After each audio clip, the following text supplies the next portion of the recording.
Hello everybody, welcome to Snyder's Inc. and we got the newest MrBallen video. And this is, what would you do in Rattlesnake Canyon? We gonna get right into this, ladies and gentlemen. Hit the like button, hit subscribe button, comment, stick down below. Let's go.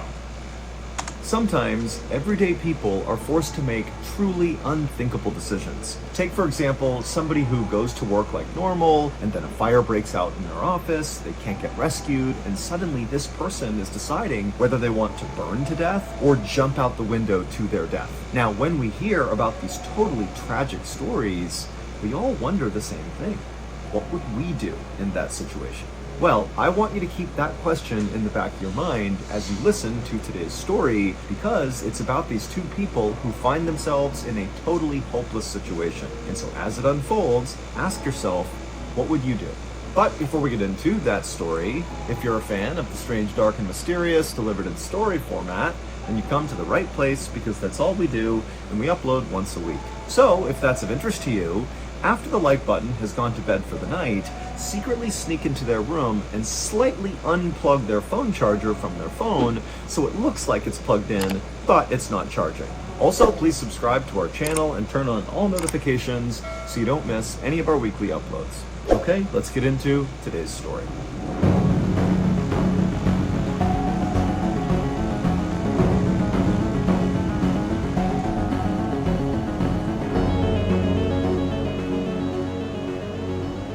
At about 1:30 in the afternoon on August 8, 1999, a park ranger named Lance Madsen stood frowning down at a dusty red Mazda car inside of an otherwise empty parking lot just outside of Carlsbad Caverns National Park in New Mexico.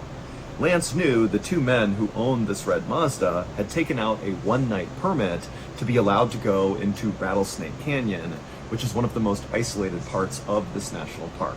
It's basically just a single long scrubby little trail that's kind of all desert with high canyon walls on either side. In order to get access to Rattlesnake Canyon, people need to go to the visitor center and literally fill out paperwork so the park rangers know they're out there and can go out and check on them if they don't come back in time. I never knew that was a thing. That is insane. So they need, it's so isolated that you need a piece of paper. You gotta sign a piece of paper, pretty much letting people know you're out there, just so park rangers can go find you if you don't come back in time. Oh boy, I bet there probably are people who don't do that. So the two men who owned the Mazda had done that. They had filled out all the paperwork, but now Lance was noticing they had not returned at the end of their permit. They had stayed out, presumably in Rattlesnake Canyon, for an additional 3 nights. Now, Lance was not concerned because people did do this. It was more like he was annoyed because now he would have to go out into Rattlesnake Canyon and find these two guys and figure out what was going on. So Lance and the park volunteer that he was with began walking on the trail in the direction of Rattlesnake Canyon. And after walking less than a mile on this trail, Lance and this volunteer looked up ahead, and just off the trail, there was a green and maroon tent that was pitched right out in the open. And so Lance immediately assumed that this had to be the two men who owned the red Mazda, and so very quickly, Lance's annoyance was replaced with relief, because it turned out it was really easy to find these two campers, and he'd be able to go figure out what was going on and either get them back to their car and get them to leave, or if they wanted to, they could, in theory, extend and stay longer with the right permitting. But when Lance and his partner walked down the trail and left the trail to go walk over to this tent, they started to notice there was something off about it.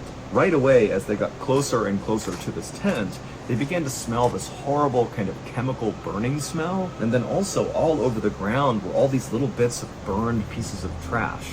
And then finally, when Lance and his partner actually arrived right in front of the tent, and they were looking down at the closed flap, it was zipped shut, they saw clearly there was something moving around inside of the tent. But whoever or whatever it was wasn't making any noise.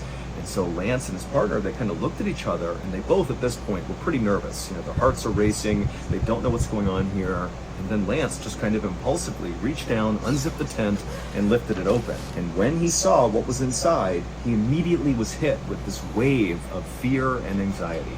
3 days earlier, on August 5th, 1999, a 26-year-old man named David Coughlin woke up in a sleeping bag inside of his green and maroon tent in Rattlesnake Canyon. And as soon as David sat up, he smiled because he could hear right outside of his tent the sound of his best friend, Raffi Kodakian, making breakfast and gathering up supplies for that morning's hike. Dave and Raffi were on what they called a trip of a lifetime. 6 days earlier, they had left their hometown of Boston, Massachusetts, and traveled more than 2,000 miles west, sleeping at campsites and cheap motels along the way. Their final destination was a university in Santa Barbara, California, where Dave was going to be getting his master's in environmental engineering, but they were going to basically turn the journey out to California into a big vacation. And Carlsbad Cavern... That actually sounds fun. That actually sounds like a lot of fun, I'm going to be honest. Kind of head from one place to the next and do that. You do some type of kind of different stops towards... That actually sounds like a smart idea. I actually like that. This national park was easily both of the men's favorite spots so far, because unlike the other campgrounds they had stayed at so far, which were kind of cheap and small, Carlsbad Caverns was huge. It was 47,000 acres of just wild desert.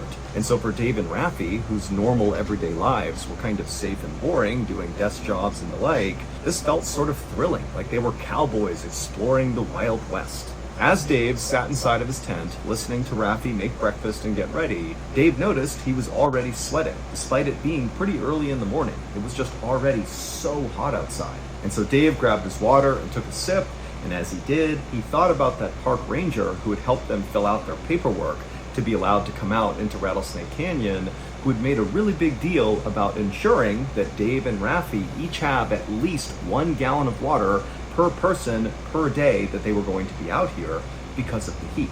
But after they had left the park ranger, Raffi, who had way more experience camping than Dave did, explained to Dave that that was totally overkill and they didn't need that much water. So instead of bringing 2 huge gallons of water for the single night they planned to be out in Rattlesnake Canyon, Raffi had brought along for both of them just 3 16-ounce bottles of water. For reference, that's approximately 6 times less than what the park ranger... Okay, that's a little... No, that's not. Even if I'd be the one, I'd be like, listen, here's what we need to do. We each, instead of having a gallon, if we don't need 2 gallons, let's at least have a gallon that we shit, like, about 500 milliliters each, something like that. We don't need 16-ounce. Nah, that's too small. That's too small for me. ...had suggested. The men had already used one of those 16-ounce bottles of water to boil hot dogs the night before for their dinner, and now the bottle that Dave was drinking from was already half empty, and so he was pretty much down to the last of his water. But Dave wasn't really worried about his water because he and Raffi were going to be hiking out of Rattlesnake Canyon that day and heading back to their car and continuing their journey out to California, and they knew they had set up their tent very close to the parking lot, and so it was a short hike, they're back in their car, and then they're good. And so Dave capped his water, he got out of his sleeping bag, he left the tent, and he joined Raffi in prepping their supplies to get ready for their hike out. And by 8:30 a.m., their entire site was packed up, and the 2 men were on their way heading back. The 2 men walked at a leisurely pace in the direction towards their vehicle for about an hour, and as they walked, they did see signs that they were on the right trail. There were these stacks of white rocks that marked the trail, but after walking this full hour, they knew they probably should have been at the parking lot, but they didn't see it yet. However, the 2 men were not worried yet, because remember, they know they're close, and so they're thinking, okay, maybe a couple more minutes and we'll see the parking lot. And so they stopped, they had some more water, and then they kept on walking. But... is this the problem they have? Is this why people... is this the thing people have and why they always say you should have a bunch of water? Because maybe you could take the wrong path accidentally and then have to go around that, so it's best to have water for that reason. But after walking for another 2-3 hours, still in the direction that they believe was towards the parking lot, they did not see the parking lot. In fact, they didn't see anything that looked familiar, and there were no more stacks of white rocks to show they were even on a trail. They were totally lost. And so Dave and Raffi, who were doing their best not to panic, they both sat down, they pulled off their packs, and they pulled out their topographical map and began looking for some sign of where they were. but neither man could read the topographical map, and so all the swirls on the map showing every contour of every geographical feature, it just didn't make any sense to them, and so the map was of no use, and it was getting hotter and hotter by the minute. This is why, my friends, you don't do that. You just don't do that. You don't grab a map you don't understand. If you can't read the map when you first look at it, it's not going to be any helpful to you. And so Dave and Raffi put the map away, feeling totally frustrated, and for a second they thought about getting up and just continuing to walk roughly in the direction they thought they should go. But as soon as they stood up, they both just felt so exhausted from walking and the heat, which was now, it's noon, so it's really burning down on them. And so the two men just walked over to the edge of a canyon wall where some shrubs were kind of hanging off the wall, providing a little bit of shade. And the two men just plunked down right underneath the shade, and they just sat there in silence. Both men knew they did not have the supplies to stay out in this canyon for much longer. They certainly didn't have enough water, which now really was starting to feel like a huge oversight. But luckily, as they're just sitting there, these huge storm clouds rolled in, and for a very short amount of time, there was this incredible downpour of rain. And so Dave and Raffi began catching the raindrops in their mouths, and they began drinking the water off of rocks and leaves. And it wasn't a lot, but it was enough to kind of boost their spirits. They got a little bit more hydration in, and they were kind of ready to deal with the problem they were facing. After the storm had gone, Dave and Raffi decided that their best move was just to continue walking and try to find this parking lot. But despite this motivation, Dave and Raffi would walk for hours and hours into the night. They would not find the parking lot, and so finally they realized they would have to stop and set up camp for another night. And so Dave and Raffi, who by now were really starting to feel scared, they found this washed out gully and they set up their green and maroon tent, but neither man could sleep. And so they just sat outside of their tent, telling each other that don't worry, the park rangers are bound to have noticed that we did not come back in time. We only had that 1-day permit. We've exceeded the limit. They're bound to come out here and find us. But in the back of both Dave and Raffi's mind, they weren't so sure that was definitely going to happen. They didn't really... Even if it did happen, this 47,000 acres, it's not even an easy find for them. It's not even an easy find at all. They know how long it would take for park rangers to notice when people stayed too long. But as Dave and Raffi were speaking, they suddenly noticed far off in the distance something that looked like headlights, like on a car, and it was moving across the horizon. And both Dave and Raffi thought, wait a minute, that's got to be a road right there. All we have to do is go to that road and we're saved. We don't need the park rangers to come rescue us. And so suddenly Dave and Raffi were filled with hope, and they forgot about how thirsty and hungry they were, and they just crawled into their beds and they fell asleep almost immediately because all they wanted to do was get to the next morning where there'd be daylight. I wonder if they saw something they didn't actually see. Maybe they didn't actually see any lights, they just imagined it. Or maybe they saw, they had a boat or something. Just something that isn't a road. Light, so they could hike out and get to that road and get back home.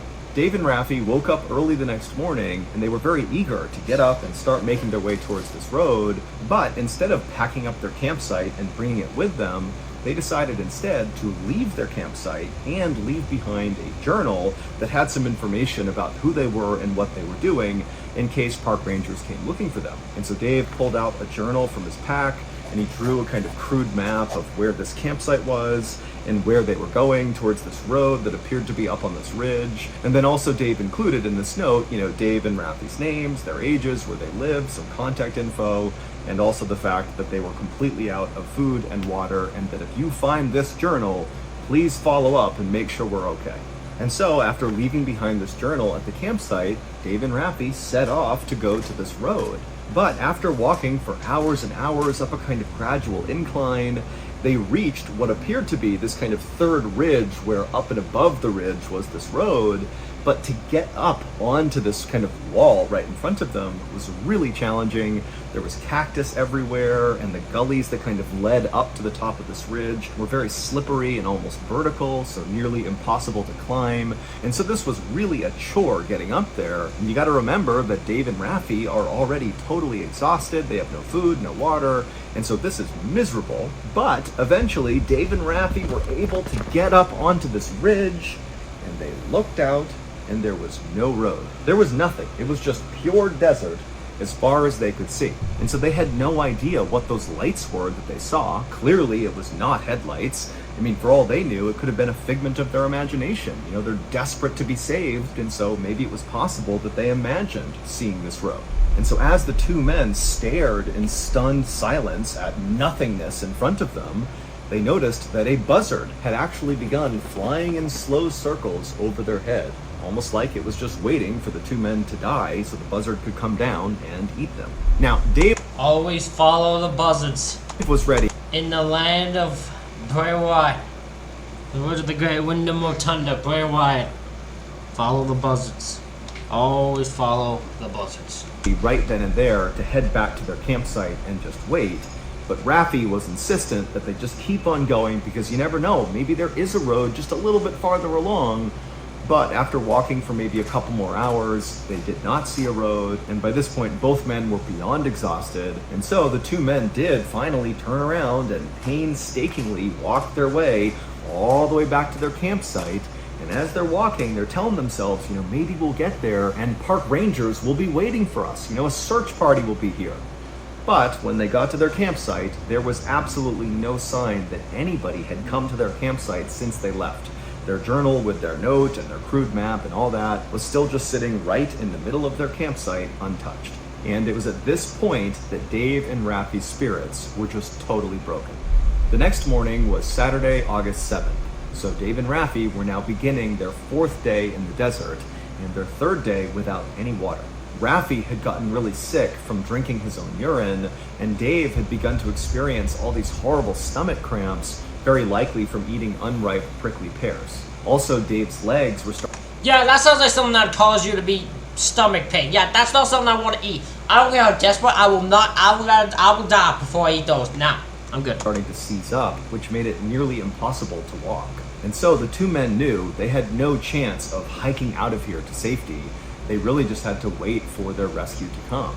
And so that day, Dave and Raffi attempted, with the little energy they had, to make a huge SOS symbol on the ground using rocks. But after putting the S down and the O down, they didn't have enough energy to collect more rocks to make the last S. And so they did not finish their SOS symbol. And then also Raffi at some point soaked his sleeping bag in fuel and lit it on fire to try to create a smoke signal that somebody might see. But the smoke didn't get high enough, and so it didn't work. And so all that really accomplished was it destroyed Raffi's sleeping bag and also created this terrible stench around their campsite of burning chemicals from having burned the polyester material that made up the sleeping bag.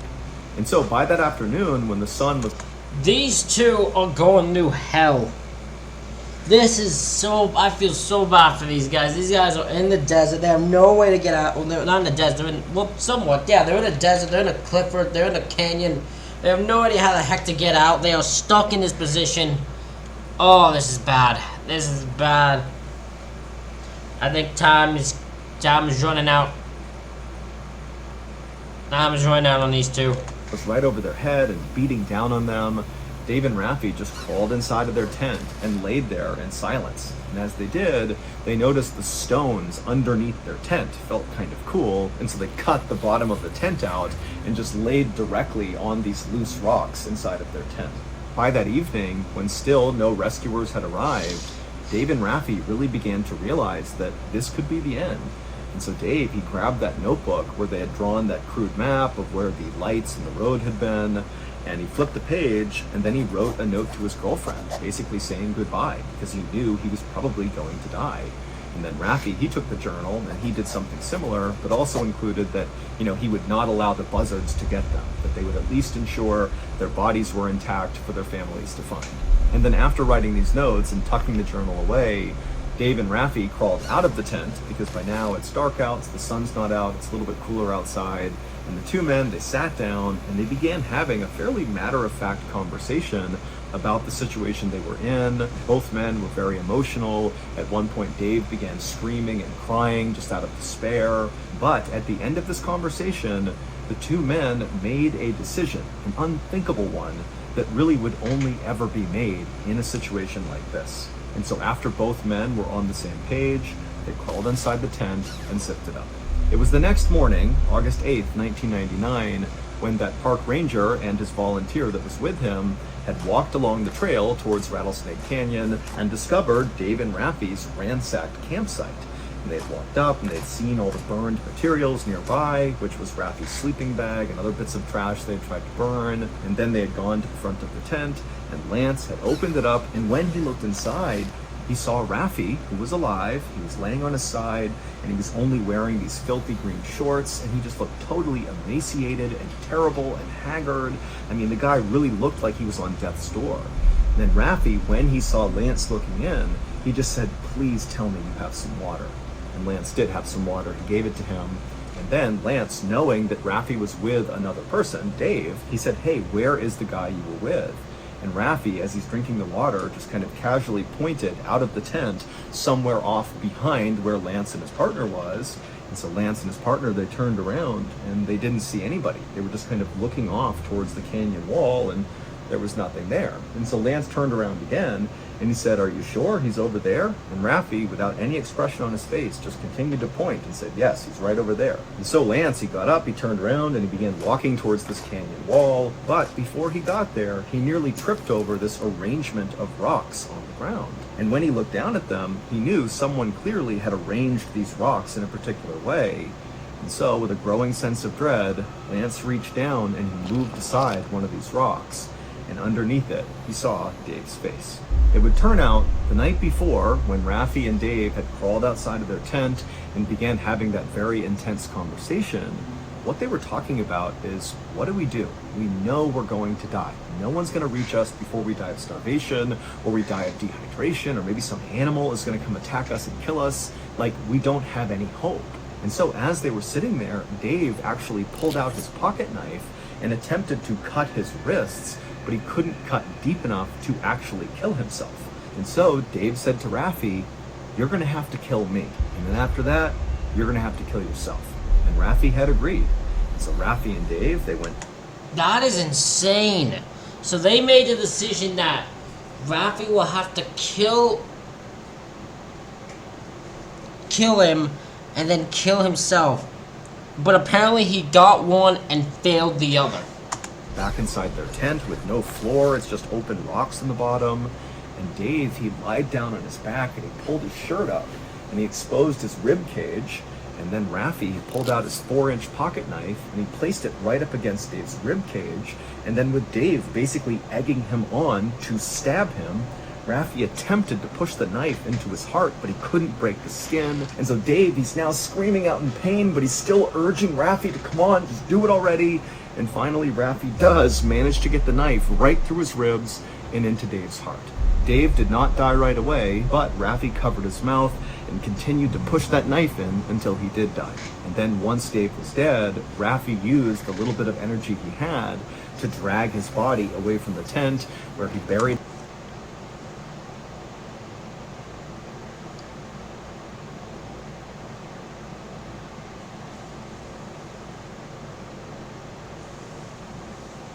I don't know if this would be what I'd do. I don't know if what. By the way, how actually close were they to the parking lot without knowing it?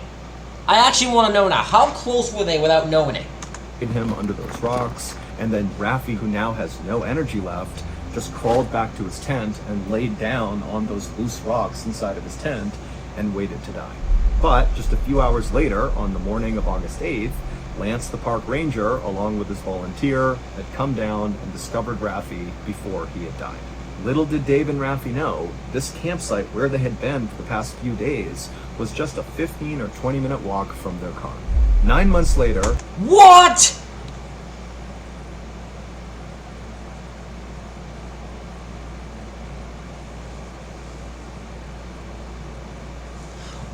No! I did not actually know how close they were. 15 and 20-minute walk? If they would have walked, because they walked one direction because they saw a light. So if they would have walked the one direction, 15 to 20 minutes, they would have reached their car. Oh my god. On May 11th, 2000, Raffi pled guilty to murder and was sentenced to 16 years in prison. However, Raffi insisted throughout the trial that the reason he killed Dave was because Dave asked him to. It effectively was a mercy killing, and that Raffi intended afterwards to die himself. This was murder-suicide. And Dave's family believed Raffi, and so did another judge, and so ultimately, Raffi would only serve 16 months in prison before he would be released. That's a shocker to me. Not that he didn't get sentenced. I completely understand that. Yeah. I'm more shocked David's family believed that what Raffi's saying was true. They honestly believed that David told Raffi to kill him. I'm not saying it didn't happen. I bet it did. I'm just shocked that's what happened there. I'm just shocked they believed it. Ladies and gentlemen, let me know what you think of these stories in the comments below. Hit the like button, hit subscribe button. Let me know what you would do in their situation. What would you do in their life or their situation? Let me know in the comments. Hit the like button, hit the subscribe button. Thank you all for watching. I'll see you all for the next one.